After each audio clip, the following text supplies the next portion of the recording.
안녕하세요. 제 12회 전주 프로젝트 마켓을 찾아주신 산업관계자, 영화제 관계자 여러분 반갑습니다.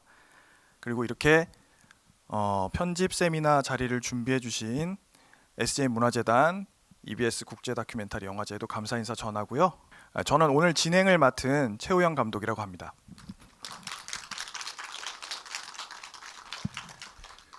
오늘 세미나는 근래 들어 다큐멘터리들이 성장하고 변화하면서 각 제작 단계들의 공정, 워크플로우들이 세분화되면서 작품의 퀄리티, 질적 성장들이 많이 이루어지고 있죠. 기술적인 발전 이외에도 이야기 측면에서의 변화나 혁신들이 많이 보여지고 있는데요. 특히 편집 공정에서의 디테일한 변화를 한번 주목해 보면서 이런 경향을 오늘 간접 체험해 보시는 것도 좀 의미 있는 시간이 될 거라고 생각합니다. 그럼 오늘 제1주제 완성으로 가는 다큐멘터리 편집 6단계 발제를 할 하신혜 PD님 한번 모셔볼게요. 네, 하신혜 프로듀서는 2010년부터 다수의 국제 공동 제작 다큐멘터리를 제작해 왔고요. 이곳 전주 프로젝트 마켓을 통해서 첫 장편인 내일 또 엉클조라는 작품을 완성했습니다. 안녕하십니까? 잘 들리세요? 네. 그러면 이제 천천히 한번 이야기를 시작해 볼까 하는데요. 저는 하신혜 PD라고 하고요. 그리고 저는 오늘 이야기할 것은 어떻게 보면 편집의 그 어떤 스토리텔링 이런 것보다는 편집을 진행하는 그 단계에 대해서 이야기를 해보려고 하고요. 어떻게 프로듀서로서 그거를 제작 단계를 관리를 하고 편집을 진행을 했는지에 대해서 좀 이야기를 해보려고 합니다. 그래서 좀 더 어떻게 보면 우리는 워크플로우 같은 것을 좀 집중을 해서 누가 무엇을 언제 어떻게 해야 되는지 그 편집의 단계에 대해서 이야기를 해보려고 하고요.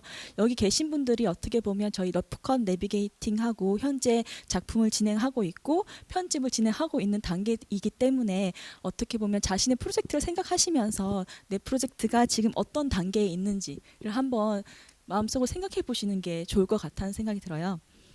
근데 저희가 이제 영화제에 많이 그 상영본을 보러 가잖아요. 그런데 제가 그 상영본을 보러 가서 또 하나 들었던 얘기는 뭐냐면 이게 다 완성된 건가 했을 때 사람들이 이거 완성본 아닙니다.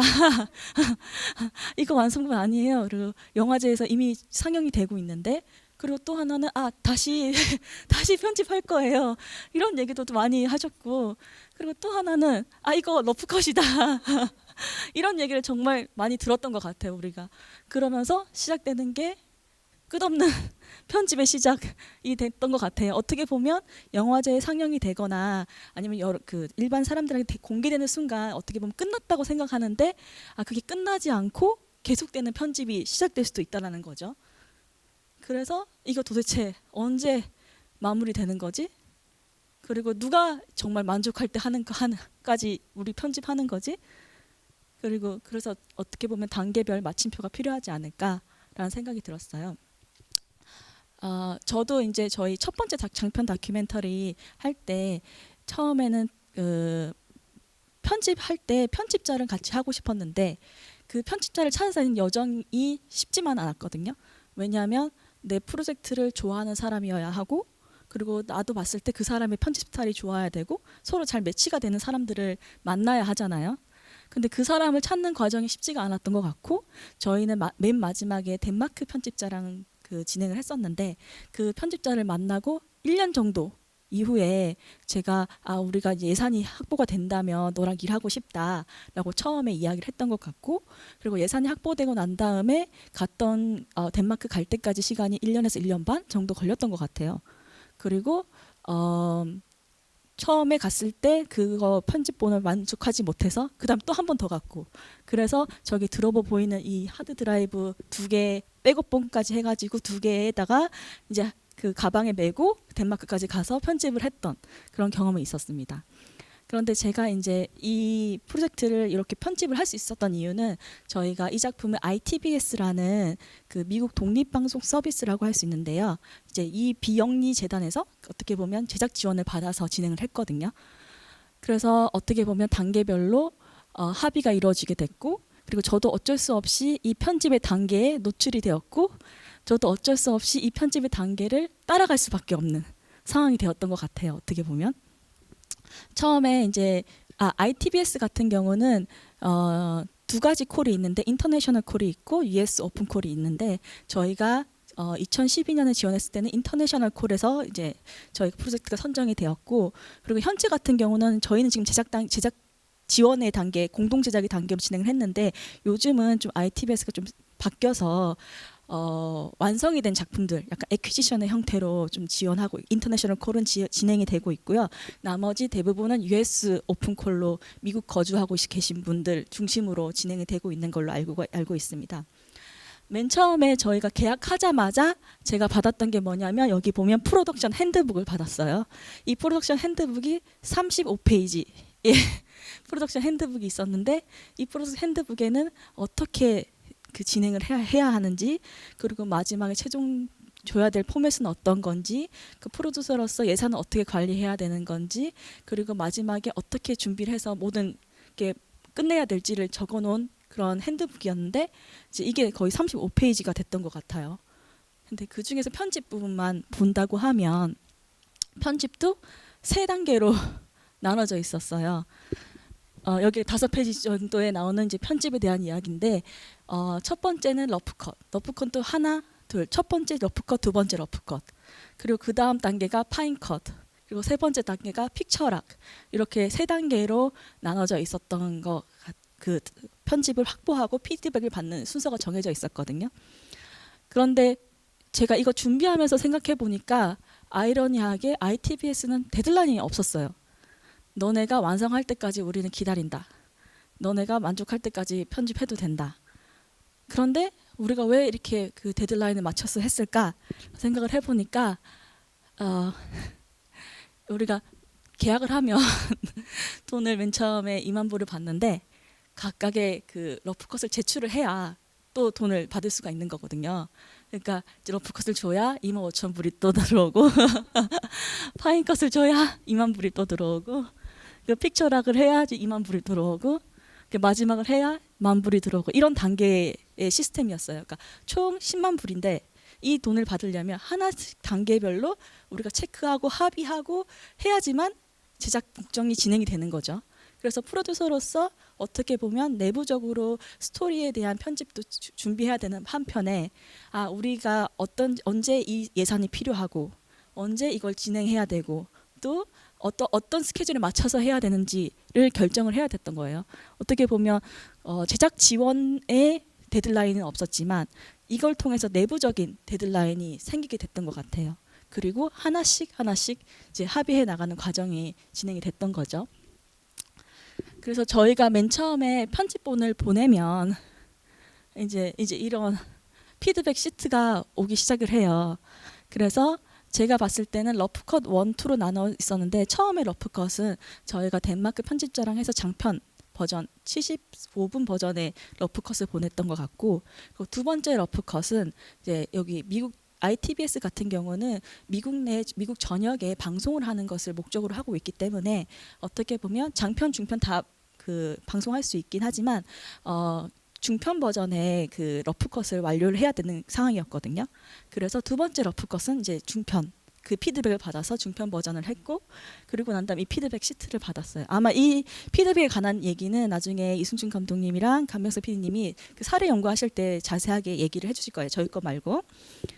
그런데 이제 제가 처음에 받았던 느낌은 이거 피드백 시트가 왔을 때 그럼 이거 그대로 제가 바꿔야 되나 걱정이 돼서 이제 빨간색으로 보면 이게 제가 쓴 거예요. 제가 막 빨간색으로 이거는 왜 이러냐면 이거는 그 이유가 뭐냐면 그 모든 세세한 이유를 다 담아서 보냈거든요. 그때 제가 느꼈던 감정은 이거를 그대로 따라야 하는 건가? 라는 생각이었던 것 같아요. 내가 이걸 다 받아들여야 되나?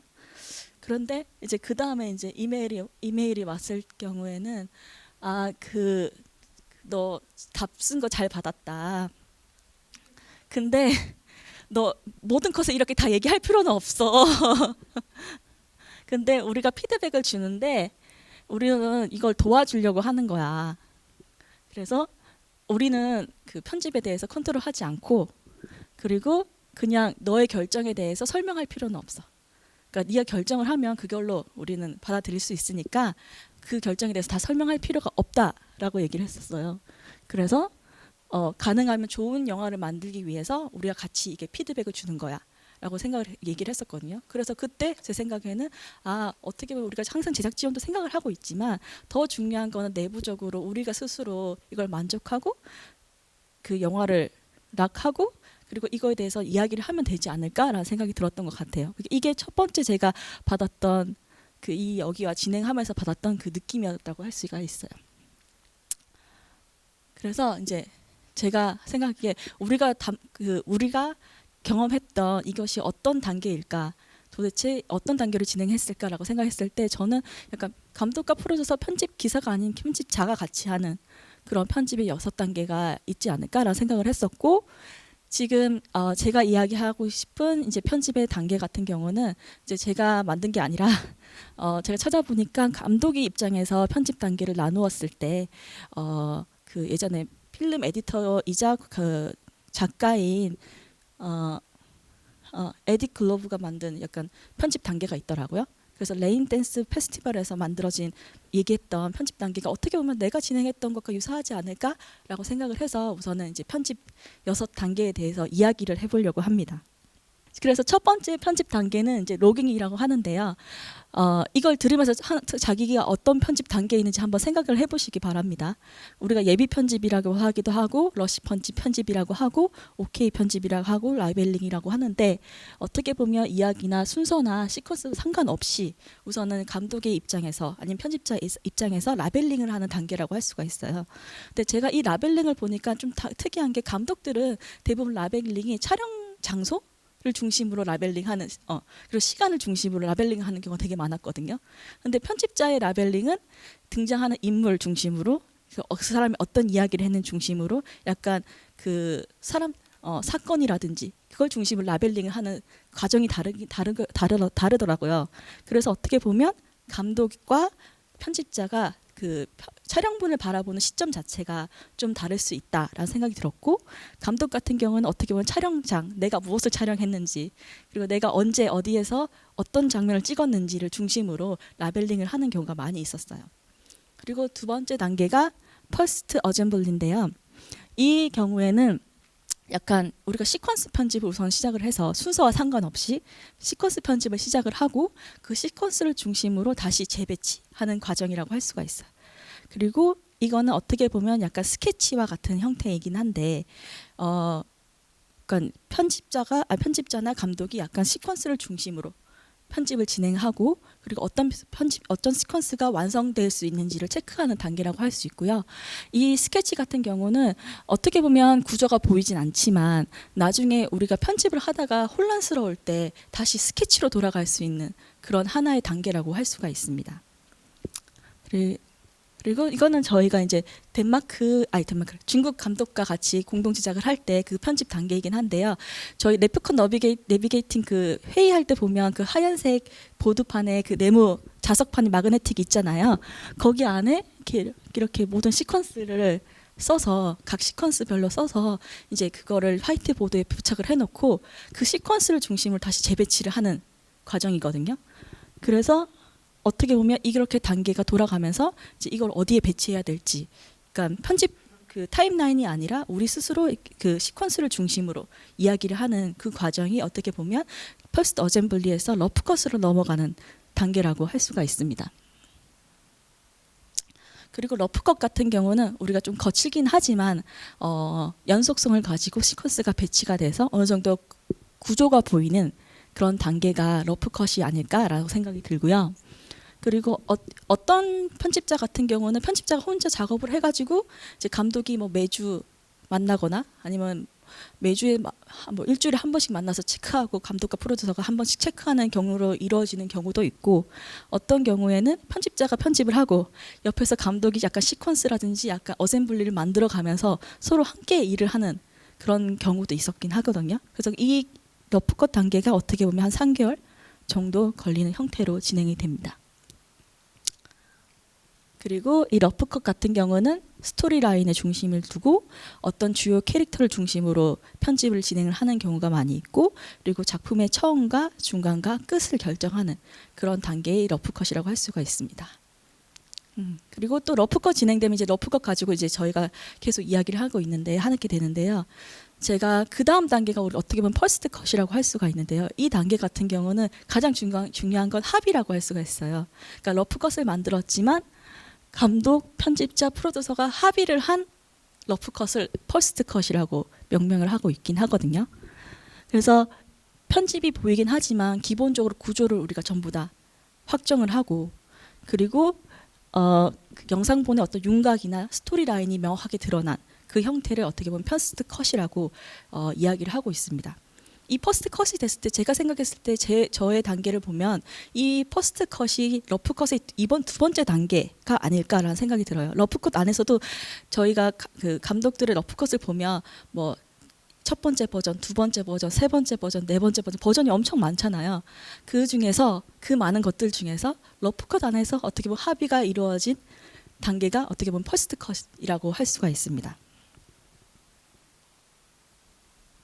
그리고 그 다음에 이제 이게 확정이 되면 이제 파인 컷으로 넘어가고 파인 컷 같은 경우는 스토리 구조는 그대로 두고 그 안에서 이제 리듬이라든지 그리고 컷과 컷 사이의 뭐 흐름이라든지 이런 것들 약간 폴리싱, 다듬는 그런 과정을 파인 컷이라고 할 수 있습니다.